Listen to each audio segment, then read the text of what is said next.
Yung mga sisiw na malalaki na ilalagay ko dun sa scratch pen na may screen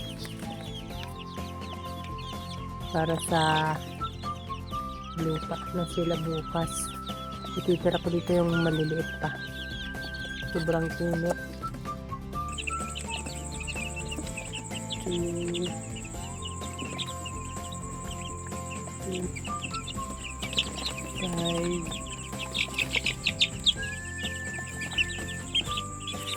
Hinati ko na yung nasa brooder.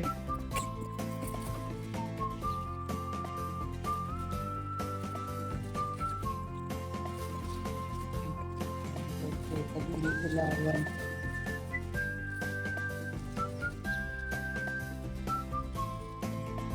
Ayan, yung mga nasa brooder na medyo malalaki na, ilagay ko na dito sa scratch pen. Pero mukhang sikip sila dito 10. Kaya bukas paghihiwalayin ko sila. Pag-lima-lima lang. Dahil sikip ang 10 sisiw sa isang scratch pen, 2 scratch pen na ang pinaglagyan ko ng sisiw. Bali, binawasan ko ulit yung nasa brooder. Tig-7 ang nilagay ko bawat scratch pen. Ang natira sa brooder ay 6 na lang. Pinagsama-sama ko yung malalaking sisiw sa isang scratch pen at ito naman yung medyo maliliit sa isang scratch pen ko din pinagsama-sama. Yung ibang maliliit na iwan sa brooder.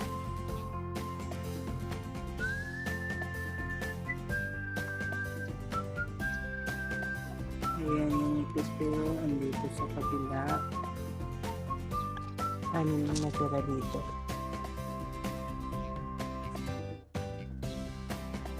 Ibababa ko itong 6 pag napisa na yung nililindi na ng puti dito. Ayan, nung inipon ko na yung mga nilagay ko sa scratch pinasisiw. Ilang ng 4. Hinahanap ko ngayon kung saan sila pumunta yung 4. Nakaalpas dito sa scratch pen. Narinig akong maingay dito. Dito sila. Ayan, 4.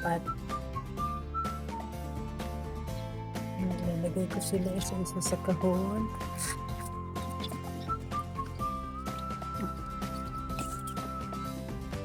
Ayan. Isa ito yung anak ng gold. Yan, kompleto na sila.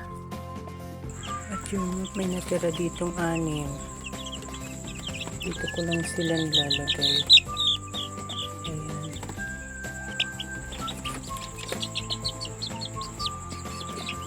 Ito parang lalaki ito.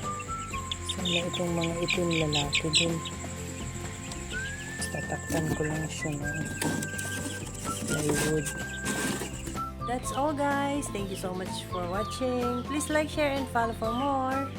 Bye!